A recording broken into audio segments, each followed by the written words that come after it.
বন্ধুরা কেমন আছো সবাই? সুযোগ ব্লগে আসার জন্য অসংখ্য ধন্যবাদ।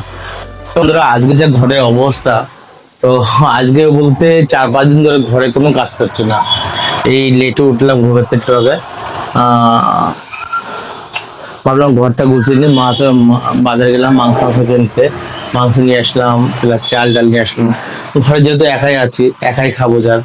আর এই মলটা দেখো, এত চিল আছে এখনো, গরম লাগবে না। আমি একটা মানে নর্মাল থাকে, 12 মাসই এখন নর্মাল থাকে, ঠিক আছে? কোনো ঠান্ডা না গরমও না, অত গরম লাগছে না। আর এই 2 দিন ধরে একটু বেশি ঠান্ডা ঠান্ডা ভাব হচ্ছে, মানে বৃষ্টি হচ্ছে, রাত্রেবেলা দিকে হালকা বৃষ্টি হচ্ছে। তারপরে তোমাদের দেখাতে যাচ্ছি, দেখো ঘরটা এত বড় নোংরা।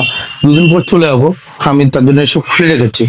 যদি বলে কেন চলে যাবো, তার জন্য আমি আস্তে আস্তে দেখা মানুষ সব রেডি করতেছি। আর এইভাবে শুই কেনে এইভাবে থাকে, যা বলার ভাবতে পারো। বাট আমি নিজেও বুঝতে পারছি না কোথাতে শুরু করবো, কোথাতে শেষ করবো। বাট তোমাদের দেখানোর দরকার, আমি দেখাচ্ছি। তো বন্ধুরা এবার ঘরটা আমি গুছিয়ে নিই, তারপরে আস্তে আস্তে আমি কথা বলবো। তো প্রথম বন্ধুরা আমি কাপড়টা কাচতে গেলাম।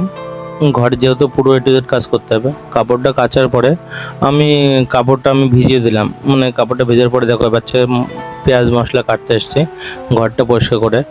এবার আর কি, এবার হচ্ছে ওখান থেকে গেলাম হচ্ছে স্যানিটাইন করে এসে পুজো দিতে বসলাম। পুজো দিয়ে এবার মশলাটা করতে বসলাম।